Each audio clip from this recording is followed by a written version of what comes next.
Okay, LIBA 100 instructors, Brooks Lamp. I am starting to look ahead to the next close reading paper. I know as we begin here, Monday, October 19th, standing at the beginning of week 9, you're probably just wrapping up or in the middle of grading close reading 2, so this feels a little bit premature. But I wanted to just give a quick rundown of close reading 3 because it is a kind of assignment. It's a little bit, we're calling it close reading. It is a close reading paper of sorts, but it's asking students to do something a little bit different. So I wanted to just make a few remarks about it so that you have arrows in your quiver and some ideas about how you want to explain it to students when you do get to the point in Unit 3 where you present this assignment and start workshopping it and so on. I'm going to ask you, first of all, to read the assignment. I'll assume that you are familiar with the language of this assignment, and I won't take time here to read it. I want to point out, first of all, that it's different because we're asking students to create a question rather than to make an argument about a specific interpretation. So one thing I want to acknowledge is that this is a new kind of assignment.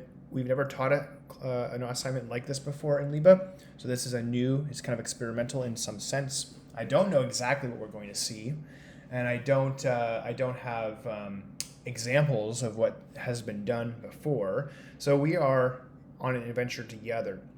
However, I do know I can anticipate some things that might go wrong or things that students might ask, and so these comments are directed towards that. The first thing that I think is interesting to note is that the introduction presents a lot of very substantive information. The writer has to present the question, the reasons for the question being important. It's a lot of substance right there in the beginning of the essay. They don't have a lot of time to develop. They need to be concise. They need to do what good argument forward, top down academic papers do, which is present the goods right away.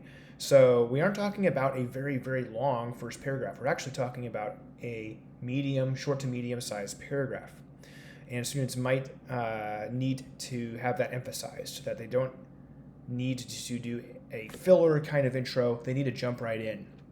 Now, the thesis statement, there is a kind of thesis statement, and that is the statement about the relevance and the function of the question. So something that would finish this sentence. This is an important question because they don't literally have to have that lead-in phrase. They can certainly use that lead-in phrase or something equivalent to it.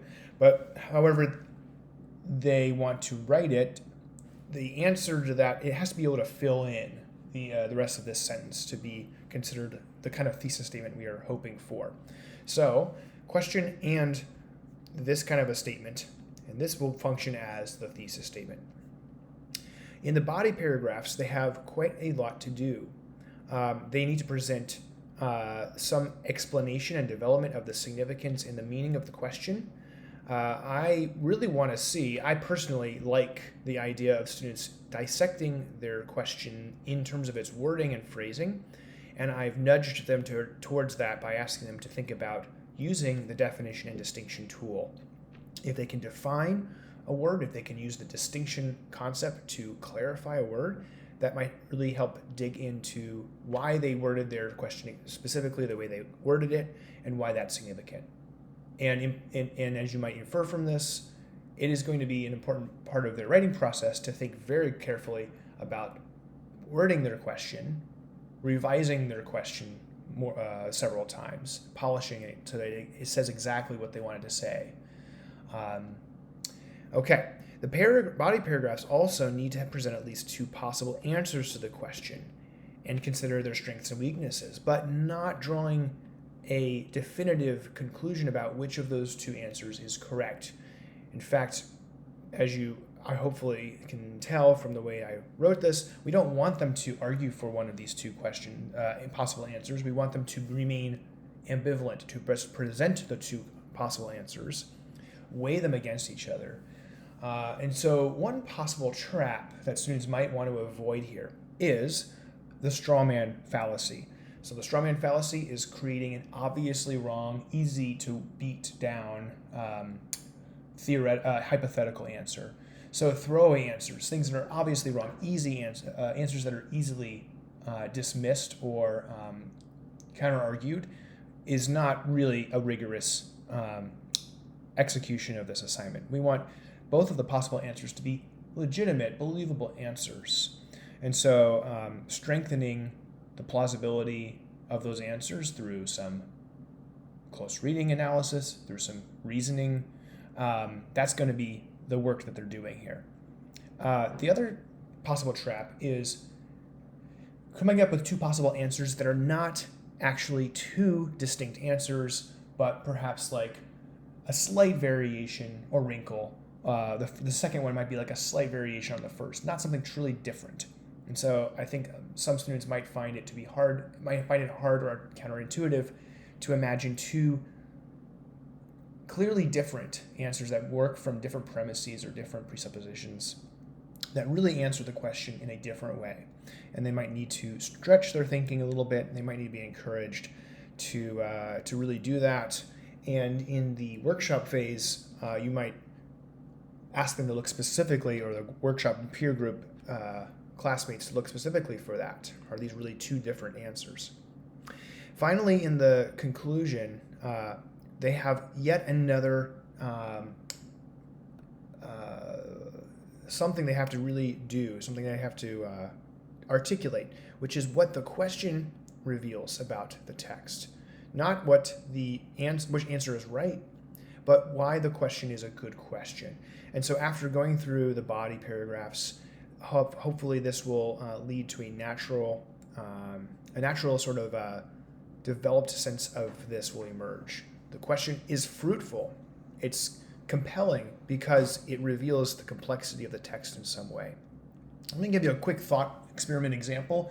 Students just read Silence, Endo Silence, and I think that judging from their essays and conversations I've been overhearing, students are very appreciative of the ambiguity, the ambivalence in the center of that novel. Should Rodriguez have apostatized or not? That would be an example of a good question. The two possible answers, if we were writing an essay along those lines, would be, of course, yes, he should, or no, he should not, each with their own lines of reasoning. And the conclusion would be something like, the question is good because it reveals the complexity of faith, or it reveals the nuances of the dilemma of being under persecution or being a missionary. So they would offer they would discuss in the conclusion the meaning that is generated from the question itself, rather than elaborating or summarizing on their various possible answers.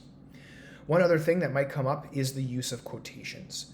So you can clarify that there is no passage, no block quoted passage they have to analyze. The assumption is that there are probably not a block quote. In fact, that would probably discourage block quotes because they take up a lot of real estate and can usually be done more concisely. And there's a lot to do in this 5-page paper, so I would probably discourage block quotes.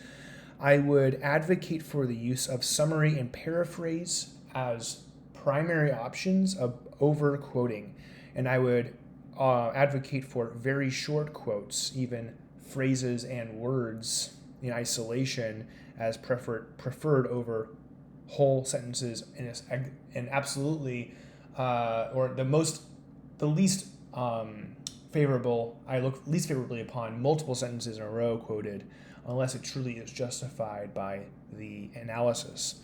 So this is a different, another change to how they're approaching and thinking about analysis. It's a close reading paper because they need to jump around the entire work to substantiate why it's a good question and to develop two possible answers. And you should encourage them to jump around the entire work. The handcuffs are off, so to speak. Instead of confining them to a single passage, they now need to demonstrate their ability to create a balanced interpretation, to make good selections for what they're going to analyze, to find good examples of what they're talking about from the whole range of the text. So I hope some of these comments help you to see that the scope and ambition of this essay is very different. It's much more ambitious in some ways, and it's asking them to do a little bit more complex kinds of writing processes. Okay, so with that, I don't think I have any obvious comments to add to that, but I'm sure you will find things that I haven't thought of, as I'm only anticipating things here. You will find more questions we can discuss in our meetings or by email. Great job, everyone. Have a good time submitting, or I should say teaching this assignment, and I will talk to you soon. Goodbye.